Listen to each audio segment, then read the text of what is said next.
the LG G5. It was announced yesterday afternoon. So if you could tell us a bit about it. So G5 first of all comes now with a 5.3-inch Quad HD display. Yeah. You'll actually notice it's always got an always-on display, and that's been taken from handsets that we use such as the V10. Yeah. Reason being, people are actually activating their handsets several times a day to find out the time. This is just a much easier way of doing that. Yeah. Going away from that, so we've actually noticed that we've now got the fingerprint sensor on the rear, along with the dual cameras. We've actually now changed the volume keys and power key back actually to the side there. So now when you press that, it'll wake it up. Swipe across, you'll notice straight away the biggest difference. We can put a completely fresh new UI on there, and also no app tray. So now to scroll through your apps, it's just one continuous slide through.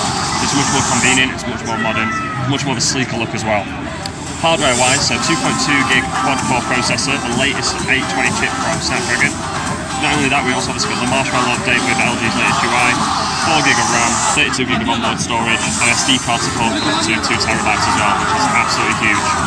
If I go into camera, first thing that you notice, if you look along the side there, we have the option now to actually go to wide angle.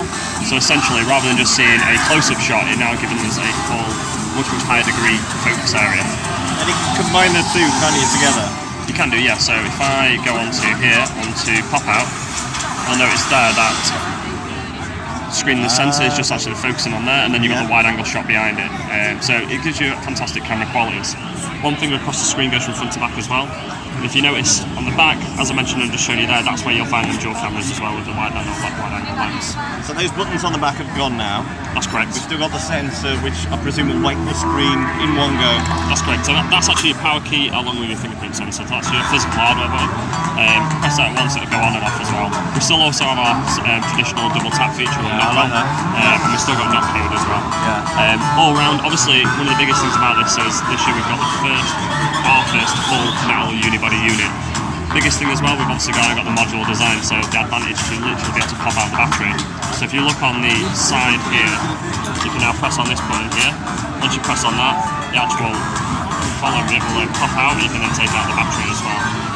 Once you take out that, you can then swap it for other modules such as Cam Plus, Hi-Fi Plus, and then you can also use some of other LG friends such as the Robo as well over there. So there's several different options. But it does give you the advantage of having a removable battery, even though you still get the full metal body unit. Yeah. Slot that back in and you're fully back up and working. Just power it on again. There you go. So would you think maybe in a future model there could be a little backup battery to stop it losing power when you pull it out, maybe, or? I guess there's always potential for that. Yeah. Obviously this is the first iteration, but LG's all about innovation, so you never know.